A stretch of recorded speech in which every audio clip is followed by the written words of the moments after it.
5th century BC, in the northwestern borderlands of India, a world-altering transaction was quietly beginning.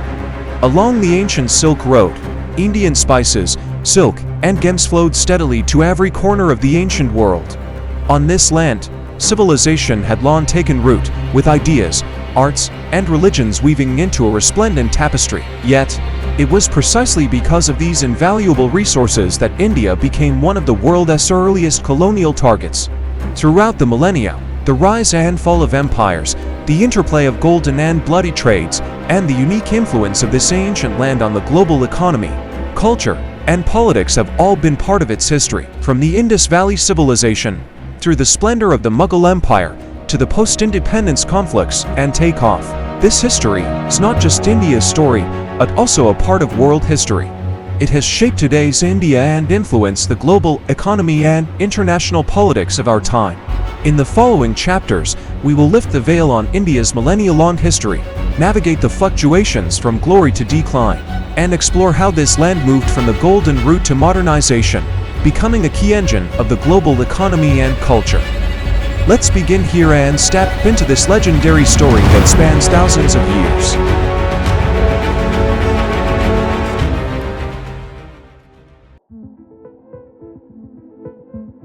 In the northwest corner of the Indian subcontinent flows an ancient and mysterious river, the Indus River. Since ancient times, it has nourished the land and become the cradle of civilization.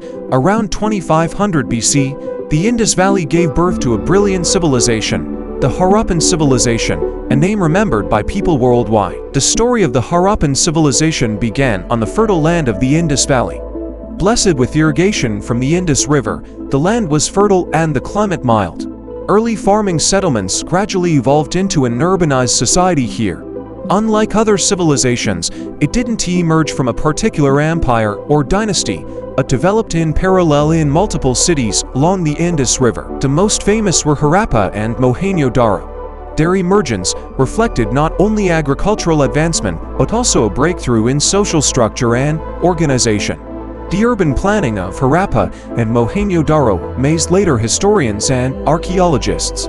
Both cities had systematic street layouts, with grid-like streets, wide main roads, and narrow alleys arranged in order. Each city had public baths and drainage systems. Their sanitary facilities were advanced, and their water management systems showed smart water resource management, offering residents relatively comfortable living conditions. More incredibly, the Harappan civilization had a unique writing system. Though scholars haven't decoded all its secrets, it proved the Harappans' high-level cultural and intellectual heritage. However, at its peak, the Harappan civilization declined suddenly. The cause is still debated. Some scholars think climate change-induced drought in the Indus Valley caused agricultural collapse due to water shortage. Others speculate that external invasions or internal divisions led to its collapse. Anyway, the Harappan civilization disappeared around 1900 BC, leaving ruined cities as eternal puzzles for later generations. After its decline, Indian history entered a new phase. Around 1500 BC, the arrival of the Aryans, nomadic people from Central Asia, brought great changes to the subcontinent. With strong military power, they quickly conquered India's northern plains and gradually replaced the local native culture. Their arrival introduced not only the Sanskrit language, but also distinct social structures and religious ideas to the region. Here, Brahmanism gradually emerged and eventually evolved into what we now call Hinduism, establishing the foundation for India's religious and social frameworks. Brahmanism, as a precursor to Hinduism, initially centered on sacrificial rituals and ceremonies. The Aryans regarded the Vedas as their sacred texts, which documented numerous sacrificial ceremonies, stories of deities, and theocratic doctrines. Sacrifices were fundamental to Brahmanism, with devotees seeking blessings, prosperous harvests, and well-being through these rituals. The sacrificial ceremonies were highly intricate, often requiring priests Brahmins to preside over them, as these priests were seen as intermediaries communicating directly with the deities. During this period, the social structure of India gradually developed into a distinct caste system. This system was deeply rooted in the ideological framework of Brahmanism, especially in the establishment of the caste system. The origins of the caste system can be traced back to the Vedas, particularly in the Rig Veda. which records a myth about the creation deity Purusha. According to the myth, during the process of creating the world, Purusha's body was divided into 4 parts, each representing a different social class. The Brahmins' priestly class originated from Purusha's head, the Kshatriyas, warriors and rulers, from his arms, the Vaishyas, merchants, farmers, and craftsmen, from his thighs, and the Shudras, laborers and service providers, from his legs. This myth conveys the core idea of the caste system that everyone is predestined to occupy a specific social stratum and cannot readily change their status. This social hierarchy not only influenced individual occupational choices, but also profoundly affected marriage, daily life, and social interactions. The Brahmins, being the most respected class, held the greatest religious authority and maintained social order by conducting sacrifices and imparting religious scriptures and doctrines. The Kshatriyas were responsible for governing and protecting the nation and wielded military power. The Vaishyas were mainly engaged in production and commercial activities, supporting the nation's economy. The Shudras were the laboring class that relied on the other 3 castes for employment and occupied the lowest social position.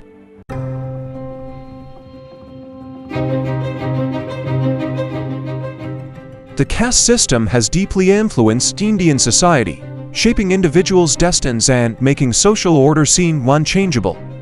Around the 6th century BC, a new religious force emerged that challenged Hinduism and revolutionized India's religious structure, Buddhism. Buddhism was founded by Prince Siddhartha Gautama, also known as Sakyamuni, who was born in the small kingdom of Kapilavastu, now in Nepal. As a royal offspring, he lived a carefree life. However, young Siddhartha was deeply troubled by human suffering. Witnessing the realities of birth, aging, sickness, and death, he felt profound confusion and unease. He renounced his privileged life to seek answers.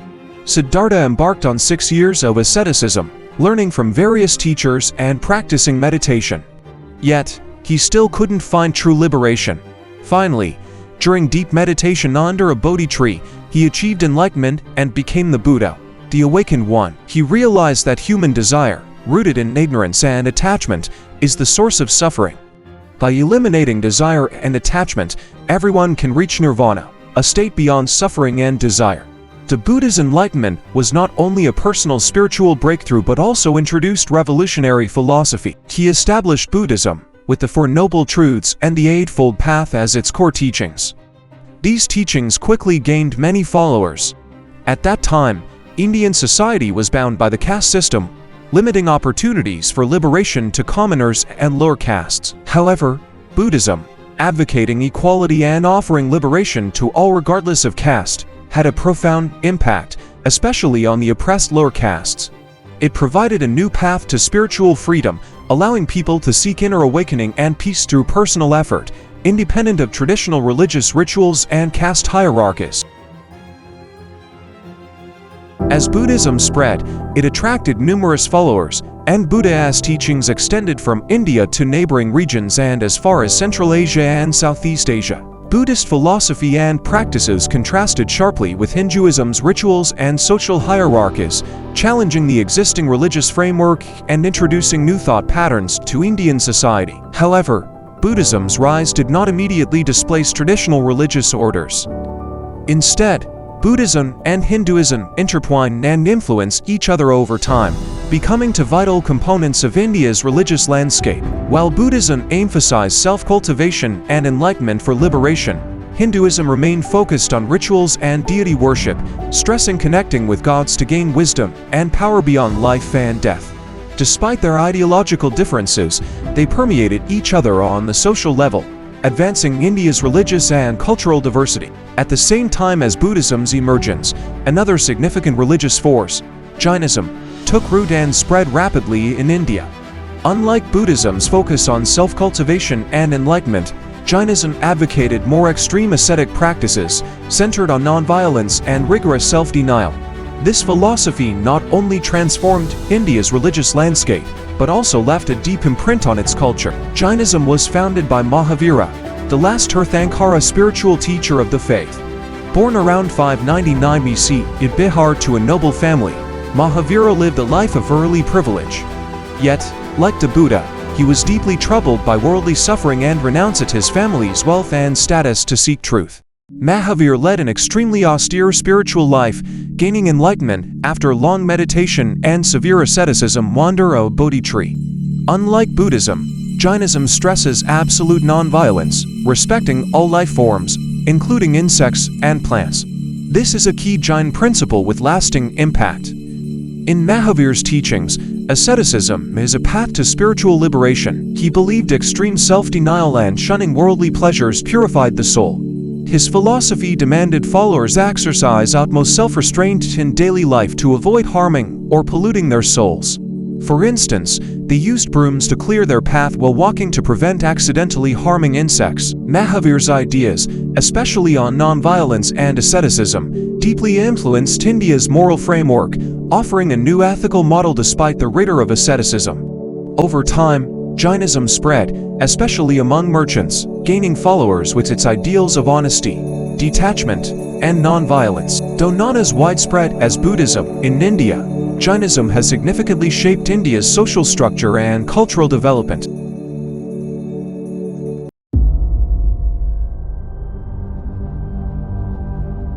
In the 4th century AD, Indian history entered a magnificent golden age with the rise of the Gupta dynasty.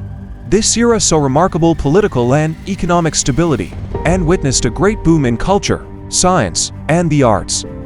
The Gupta rulers, known for their effective governance, drove progress in various fields, making India a powerhouse on the world stage. The Gupta dynasty marked a new peak in India's political and cultural realms.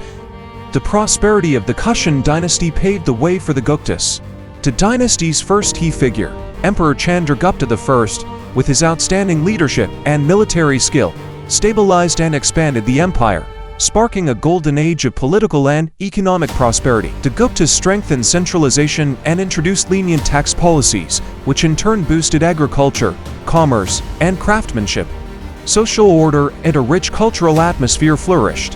However, the Gupta dynasty truly shone during the reign of Chandragupta II. He bolstered India's external defenses and internal governance, and was a great promoter of culture and learning. His reign was a symbol of cultural prosperity, witnessing a surge of literary masters, scholars, artists, and scientists.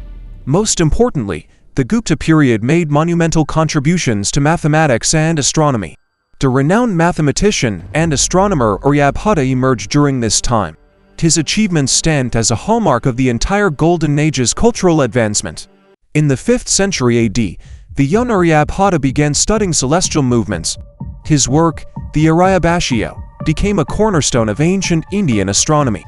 Beyond astronomy, the Gupta era was a time of remarkable mathematical advancement, especially with the invention of zero, or revolution, in mathematical history. Aryabhata not only successfully used the concept of zero, but also combined it with other numbers to develop a systematic decimal system. This breakthrough simplified calculations and laid the foundation for the future development of mathematics worldwide. The concept of zero has provided a theoretical basis for modern mathematics, physics, and computer science, and its impact on global civilization is immeasurable. Mathematics during the Gupta period also saw further development in algebra, geometry, and trigonometry. Aryabhata proposed fundamental algebraic formulas, establishing the leading position of Indian mathematical traditions globally.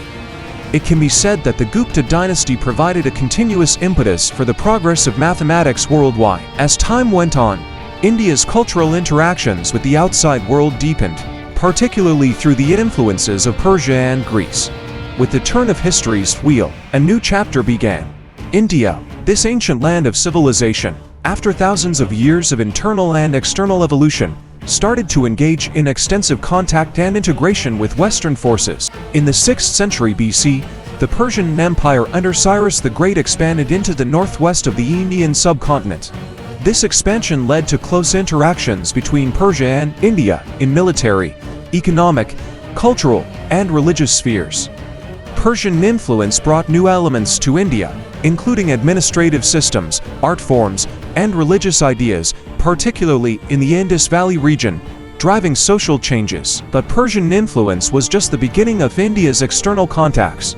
The real cultural shock came in the 4th century BC, when Alexander the Great launched his conquests from the west.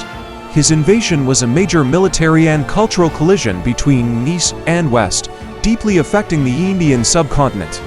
Alexander, the Macedonian conqueror, led his army across thousands of kilometers through the Middle East to the northwest border of India. In 326 BC, he swept through present-day Pakistan with tens of thousands of soldiers, reaching the Hydaspes River and facing King Porus of India. Although Alexander won the battle, he encountered unexpected resistance. Indian warriors, especially Porus's elephant troops, shocked Alexander's army. Despite defeating Porus, Alexander's exhausted army, eager to return home, forced him to stop and retreat. He didn't conquer the Indian heartland, but his contact with India became a key moment for East-West cultural exchange. While his conquests didn't completely change India's political map, Greek cultural influences were profound. Greek-style cities like Bactria and Seleucia were established in northwest India, becoming cultural fusion centers. Greek philosophy, art, science, and architecture took root and began merging with India's local culture. Significantly, Greek culture also influenced Indian art and religion, particularly Buddhist art, which started showing clear Greek styles. After Alexander's withdrawal, India entered a new historical phase. His failed attempt to conquer India politically led to a new era, but the cultural impact of his campaign endured, especially in the regions he had touched. In 321 BC, Chandragupta Maurya, with a small army and great wit and courage, overthrew the Hellenistic kingdom in northwest India and founded the Maurya dynasty. This marked the unification of the Indian subcontinent and laid the foundation for future glory. The stable and prosperous Maurya dynasty provided a solid base for India's cultural and religious growth. However, the Maurya dynasty is truly memorable not for Chandragupta's military triumphs but for his grandson, Ashoka the Great, a symbol of peace and wisdom. Early in his reign, Ashoka was a conqueror, expanding the empire across much of the Indian subcontinent. But after the bloody Battle of Kalinga in 261 BC, which he won at a terrible human cost, Ashoka was deeply shaken. Witnessing the carnage, he realized that military conquest couldn't bring true inner peace. This realization led him to embrace Buddhism, which became the guiding principle of his rule. The Buddhist ideals, nonviolence, compassion, and love deeply influenced his governance.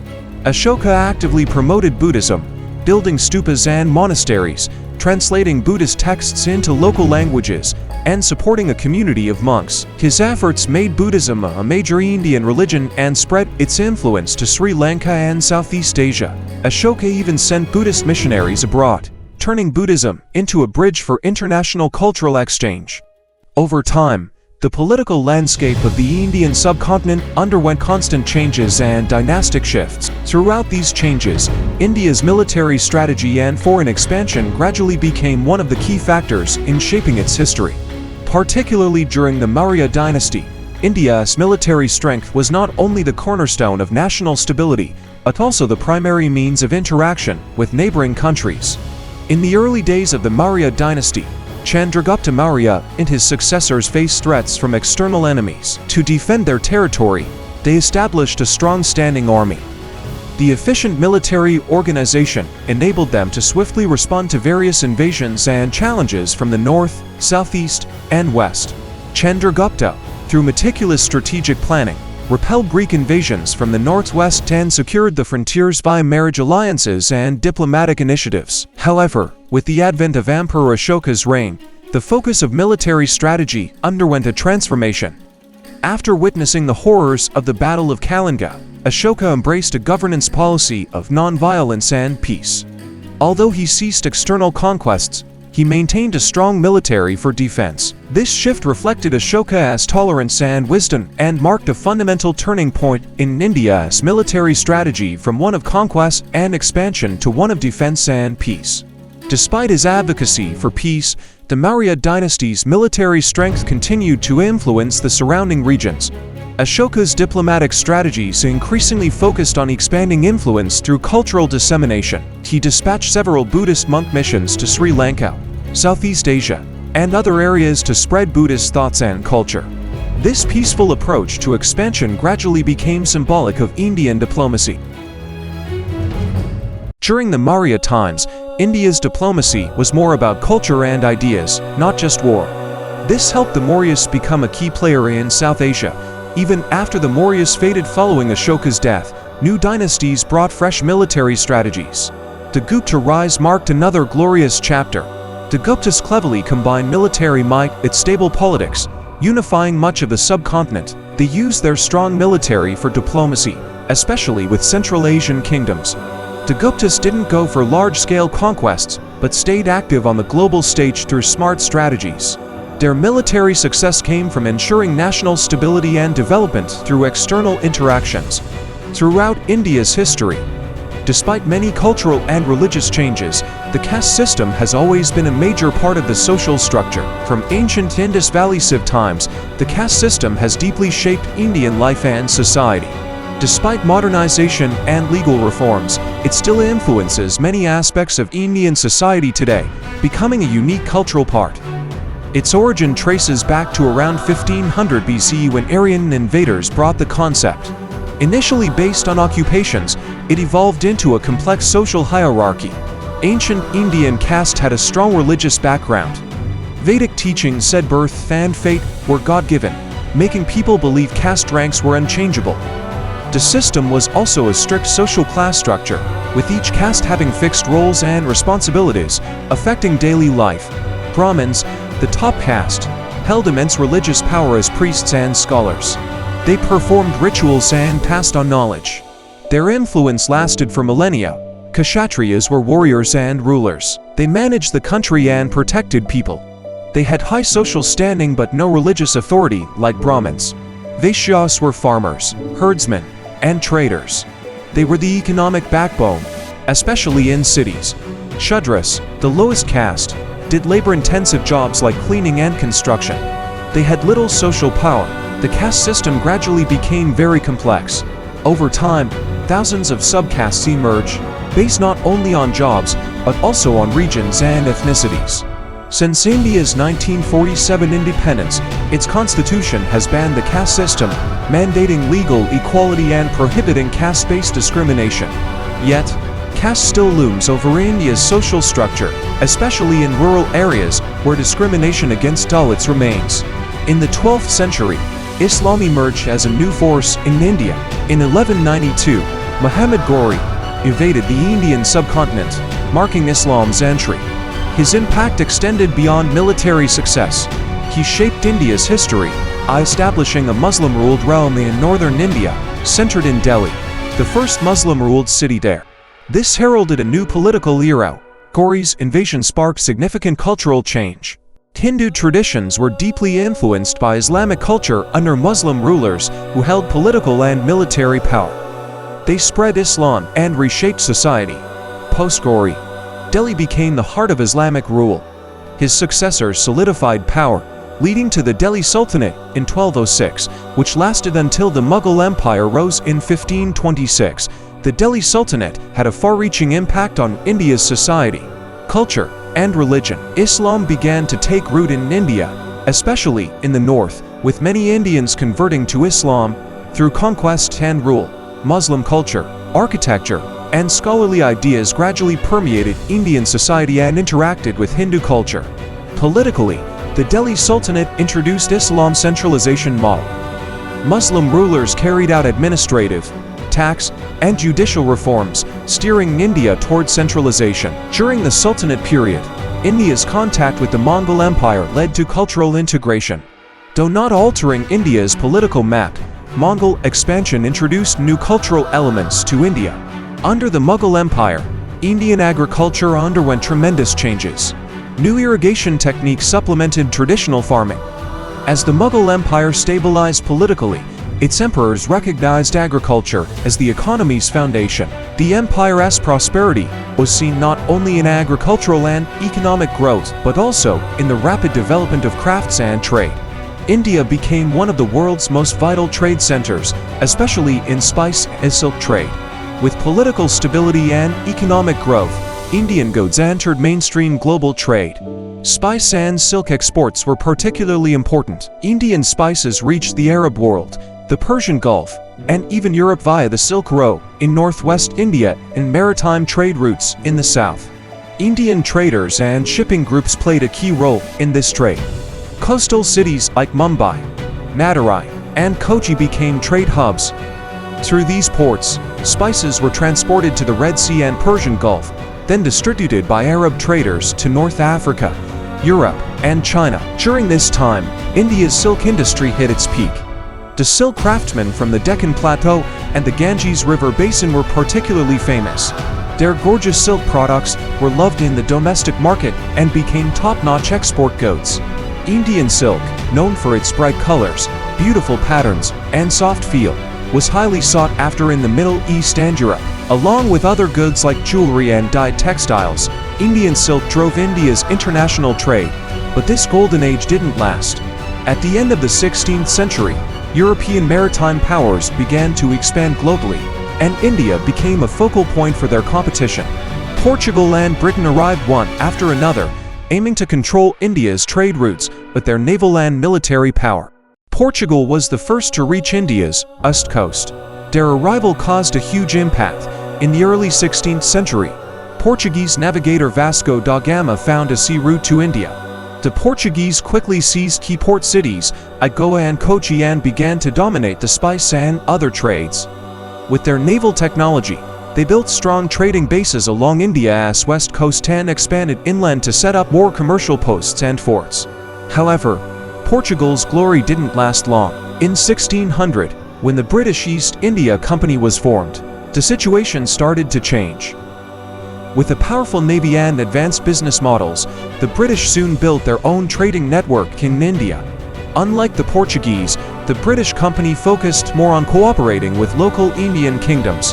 By allying with local rulers, they gradually gained influence in eastern and southern India. The British fleet and troops were so strong that they quickly took over some areas Portugal once controlled, especially in ports like Mumbai and Madras.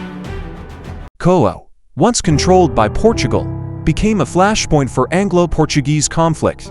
Though Portugal initially held firm, Britain's naval rise eroded its dominance. In 1608, the first direct military clash between Portugal and Britain broke out at sea. Despite early Portuguese naval successes, Britain's growing military might eventually force Portugal to withdraw from parts of India by the mid-17th century. This period saw Anglo-Portuguese clashes at sea and in the struggle for trade routes. Portugal had long dominated the spice trade, but Britain sought to control it via its own routes and network. As demand for Indian goods like spices, silk, and cotton rose, so did Anglo-Portuguese competition, leading to economic and political rivalry. Ultimately, the British East India Company's persistent military and trade-related pressure weakened Portugal's Indian influence. As Portugal declined, the company entrenched itself in India. With a powerful navy and shrewd business tactics, it became a major player in India's economy. The company, acting as Britain's expansion agent, built Indian trade stations and ports, forming a strong economic empire and expanding control over India's resources. In the early 18th century, the British East India Company allied with local rulers of Bengal, gaining control of this wealthy region known for cotton, silk, and spices. The company's alliance with local rulers gave it trade privileges, helping it build a vast trade network there. But as the company's power grew, so did tensions with local Indian kingdoms. The 1756 Black Friday incident in Bengal highlighted these conflicts. The company clashed with Nawab of Bengal, who tried to resist British expansion. The company then launched a war, capturing key positions in Calcutta and tightening its grip on Bengal. This success brought the company huge economic benefits, as Bengal's cotton, tea, and agricultural products became important parts of its commercial empire. The company gradually set up trade networks across most of India, using political and military means to weaken local kingdoms that conflicted with its interests. After fully controlling Bengal, it began expanding to other regions. Through well-designed business policies and military actions, it steadily expanded its influence, gradually taking control of India's resources, land, and wealth. Meanwhile, the British government increased its support for the company, ensuring its colonial expansion in India.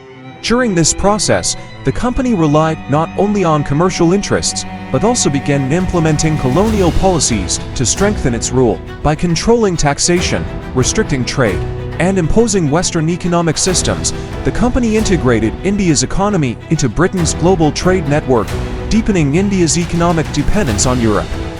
At the same time, the company's growing military strength provided a solid guarantee for its colonial expansion.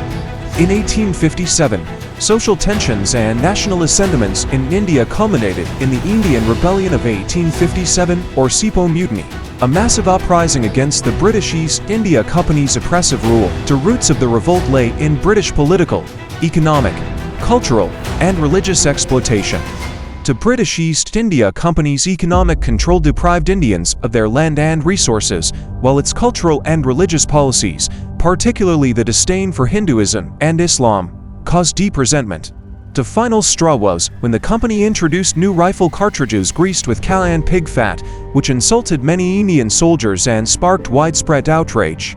The uprising began in May 1857, when a soldier named Mangal Pandey refused to use the new cartridges in Meerut. The revolt quickly spread across northern India. Soldiers united and seized key cities like Delhi, Kanpur, and Lahore, fighting against the company. The rebellion went beyond just soldiers. It represented widespread discontent with British rule. In Delhi, rebels declared the restoration of the Mughal Empire, and the last Mughal emperor, Bahadur Shah Zafar, became a symbolic leader of the revolt. Despite widespread support, the East India Company did not back down. The British government dispatched additional troops and intensified efforts to crush the rebellion. After months of intense fighting, the revolt was ultimately defeated in 1858. Although rebels temporarily held major cities, the lack of effective command, unity, and external support meant they couldn't sustain a real threat to the company. Meanwhile, the British, equipped with modern weapons and superior military strength, gradually overwhelmed the Indian rebels. After the revolt was crushed, British rule in India entered a new phase. The East India Company was dissolved, and India came under direct British Crown rule, becoming British India. The British government strengthened its control through political reforms, including strict military governance, increased taxation, and intensified social and economic exploitation. Meanwhile, Britain initiated a more systematic modernization process, investing heavily in railways, postal services, and education, which transformed India's landscape. Despite the uprising's failure, it sparked the Indian independence movement. Though suppressed in 1858, it made Indians realize that unity was essential to breaking British colonial shackles. The resistance spirit never died out and gradually laid the foundation for the early 20th century independence movement, eventually leading to India's independence in 1947. As the 19th century drew to a close, the Indian independence movement gradually took shape, especially with the establishment of the Indian National Congress and the rise of Gandhi's non-violence philosophy. This historical process, though slow, set the stage for India's eventual independence. The Indian National Congress, founded in 1885 by progressive Indian intellectuals in Mumbai, was a key milestone in India's independence movement. Initially, it sought to voice Indian people's demands for more political rights and social reforms under British colonial rule. At first, its goal was not full independence but greater autonomy and fair representation. But over time, it evolved into a powerful political force demanding India's independence. However, the real driving force behind the independence movement emerged in the early 20th century with Gandhi's rise. When Gandhi returned to India in 1915 from South Africa, he brought with him the philosophy of nonviolent resistance, which quickly became central to India's independence movement. Gandhi advocated protesting British rule through nonviolent means such as non-cooperation and civil disobedience. This approach, emphasizing moral strength, not only attracted widespread participation across Indian society, but also won extensive international support. Gandhi's nonviolence was practical, not just idealistic. He led significant protests like the Salt March.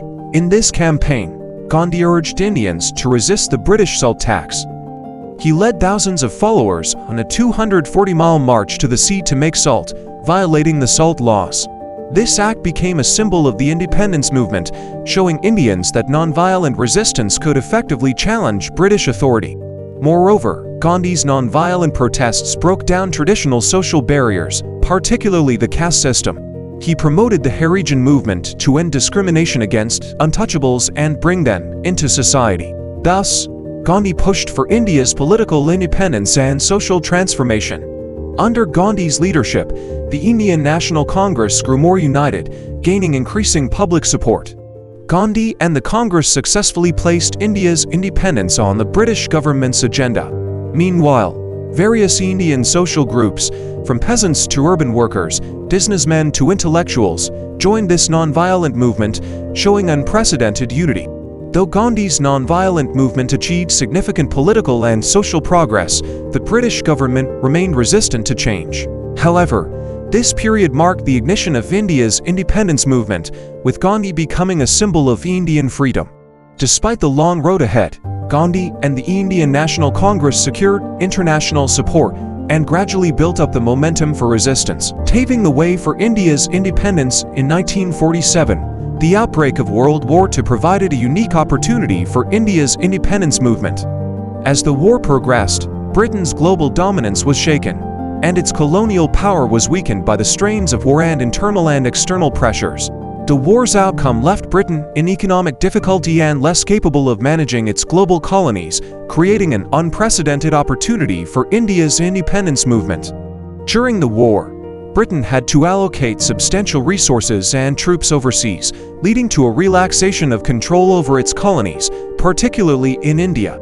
Public discontent grew, and Gandhi and other leaders' calls for independence became more urgent. At the same time, India's independence movement gained more international support, especially as the post-war world saw a rising tide of anti-colonialism and a decline in the British Empire's global standing.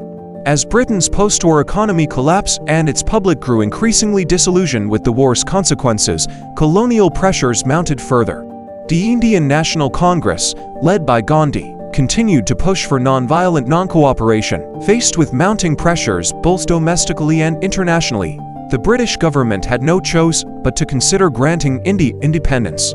Against the backdrop of global political shifts, particularly in the post-World War II world order, Britain finally realized that Indian independence was no longer a matter that could be postponed. In 1947, the promise of Indian independence was finally placed on the British agenda. Though this decision involved complex political considerations, it marked a victory for the Indian people's long-standing struggle and ultimately led to India's independence on August 15, 1947.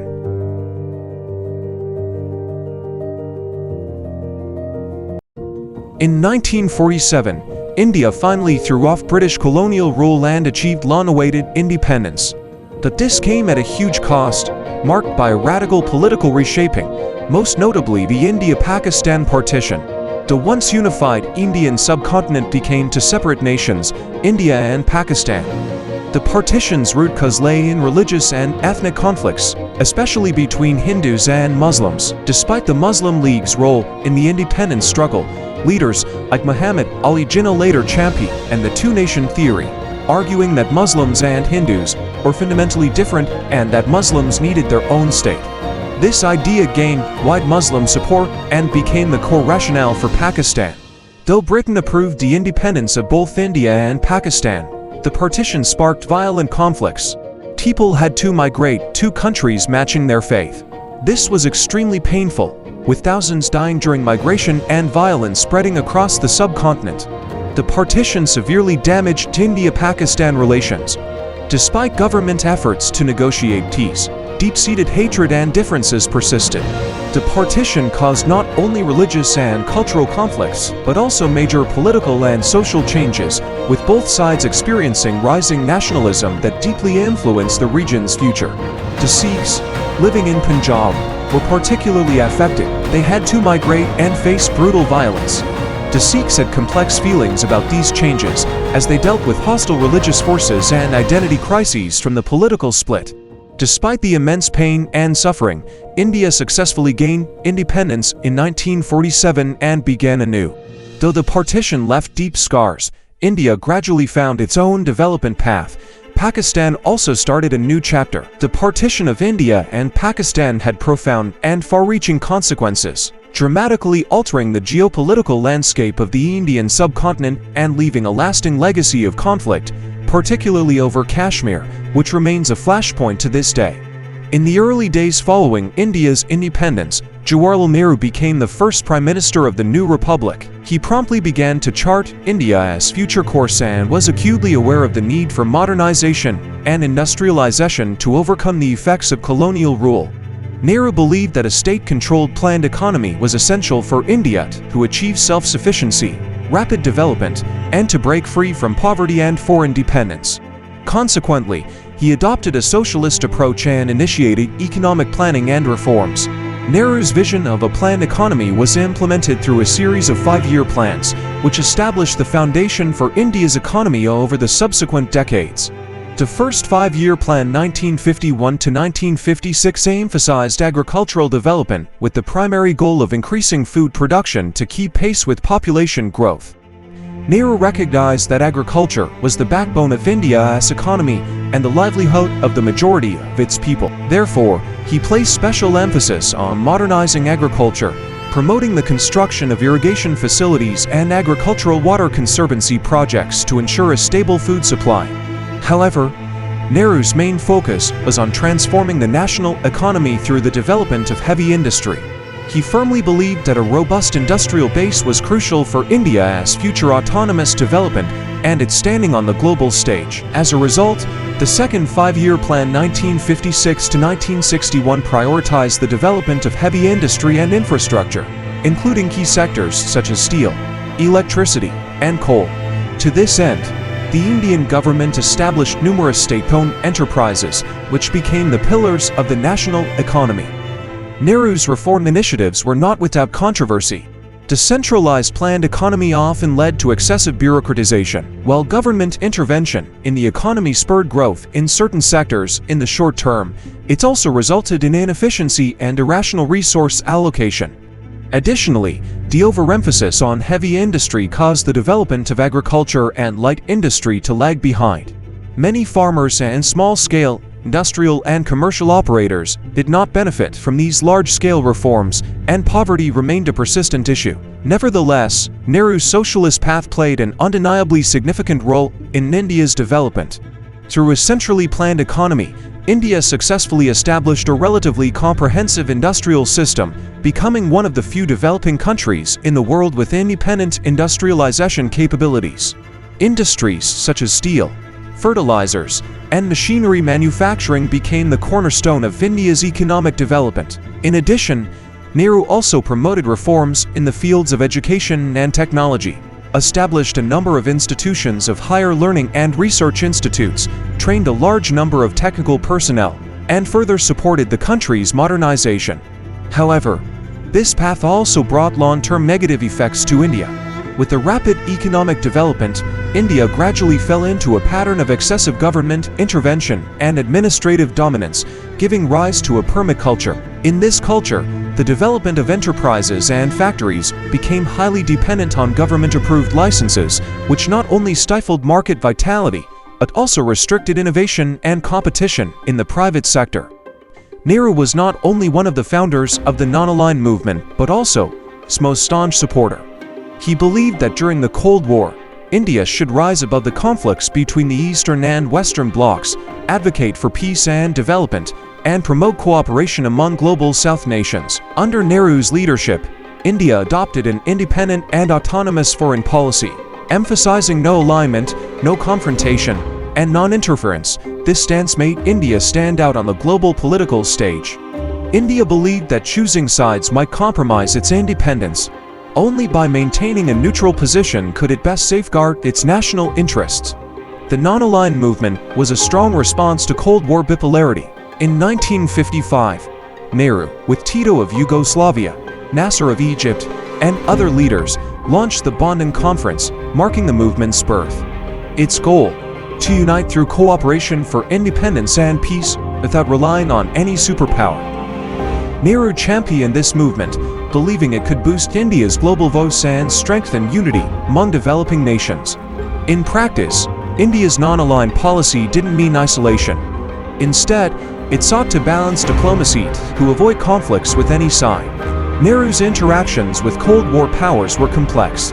Despite ideological differences with the US, India sought military and economic aid through cooperation. Meanwhile, the Soviet Union was a key partner for India, especially in military technology and energy. This independent diplomacy helped India avoid Cold War conflicts and enhance its global influence. The non-aligned movement faced challenges as the Cold War intensified. India encountered external pressures, especially after the Sino-Indian border conflict, testing Nehru's policy. India's independent diplomacy in Chinese-Soviet relations became more complex. Overall, the movement offered a useful model for newly independent nations seeking independence from superpower rivalry. During the Cold War, India's non-aligned movement extended beyond politics. It fostered Third World cooperation globally. India advocated resolving disputes through multilateral cooperation and supported the UN's role in global affairs. Nehru's principles of peaceful coexistence and non-interference deeply influenced international relations, especially among developing nations. Non-alignment became a key strategy for them to uphold sovereignty and independence. As India entered the 21st century, it began to experience an economic takeoff after years of poverty and development challenges. 1991 marked a major turning point with the launch of economic reforms, signaling India's key step into the era of globalization. The economic crisis of 1991 forced the Indian government to adopt a series of bold reform measures that transformed the nation's economy. The reforms focused on opening markets, deregulating businesses, and attracting foreign capital. They modernized India's economy and integrated it more deeply into the global system. Previously, India's economy was constrained by excessive government intervention, a centralized planned economy, and cumbersome licensing. The 1991 reforms eased controls on trade, industry, and foreign investment, abolished outdated policies, and created new opportunities for Indian firms to innovate and expand globally. The information technology sector became the engine of India's economic rise. Following the reforms, India's computer and software industries experienced rapid growth, positioning the country as a major global center for IT outsourcing. In cities like Bangalore and Hyderabad, thousands of tech professionals flocked to these hubs, establishing India as a key player in the global IT supply chain. Indian IT firms such as Tata Consultancy Services and Wipro rose to global prominence, securing numerous outsourcing contracts from Western countries. Indian programmers, engineers, and tech firms not only met global market demands, but also repositioned India as a dynamic and innovative competitor on the world stage. Amid India's economic reforms, its foreign trade surged. Trade shifted from government-dominated to market-driven, with reduced restrictions and a surge in foreign investment. Indian exports diversified into pharmaceuticals, information technology, and engineering products, in addition to traditional areas like textiles and agriculture. Market-oriented reforms boosted trade growth. Real GDP increased by about 6% annually from 1991 to 2004. The current account deficit shrank from 3.7% of GDP in 1990 to 91 to 0.6% in 2003-04. India has become more integrated into the global economy. Trade and investment liberalization has made it a major player in international trade and investment, with a growing presence in global markets. However, India's modernization hasn't been smooth sailing. Despite urban prosperity and infrastructure improvements, rural poverty persists. Many rural areas lack adequate educational resources, forcing children to travel long distances to school, where the quality of education is often compromised due to funding and staffing shortages. This educational inequality denies these children the chance to change their fate. Although the government is promoting literacy and universal education, the rural education system remains underdeveloped, with most children only able to access basic knowledge and unable to pursue higher education. At the same time, women in India continue to hold a low position in family and society. While urban women are gaining more opportunities to participate in political, economic, and cultural activities, rural women are still bound by traditional culture. They are often confined to domestic and child-rearing roles with little chance for quality education or social participation. Nevertheless, some Indian women are challenging these traditions, especially in major cities, where a number of women have broken social prejudices to become business leaders, political figures, and cultural celebrities. India's urban-rural gap remains a major challenge for the government. Despite an accelerated urbanization process, the prosperity of cities hasn't reached everyone. In cities like Mumbai and Delhi, skyscrapers stand alongside densely populated slums where residents have little access to the benefits of modernization. Meanwhile, rural development has almost stalled, with inadequate infrastructure, poor transportation, and many areas lacking even basic electricity and drinking water supplies. Nevertheless, India is actively addressing these issues. The government has launched reforms to reduce the urban-rural gap and alleviate poverty. Its Digital India initiative aims to provide internet-based education and healthcare to rural areas. Technological advancements have also enabled more children to access quality online education. On gender equality, the government is promoting women's participation in economic and social life. Despite traditional societal norms, more women are entering the workforce and achieving success across various fields. There's also growing awareness and discussion about women's issues like domestic violence and discrimination. India also faces significant challenges from its large population, including providing adequate resources and jobs to prevent shortages and social unrest. Diplomatically, India is becoming a prominent global force with its massive market and rising international influence. Its young population and technological growth are expected to enhance its global economic leadership. The future of India remains uncertain, but its rich history and resilience ensure it will continue to play a vibrant role on the world stage. India's legacy and influence will persist in the coming years.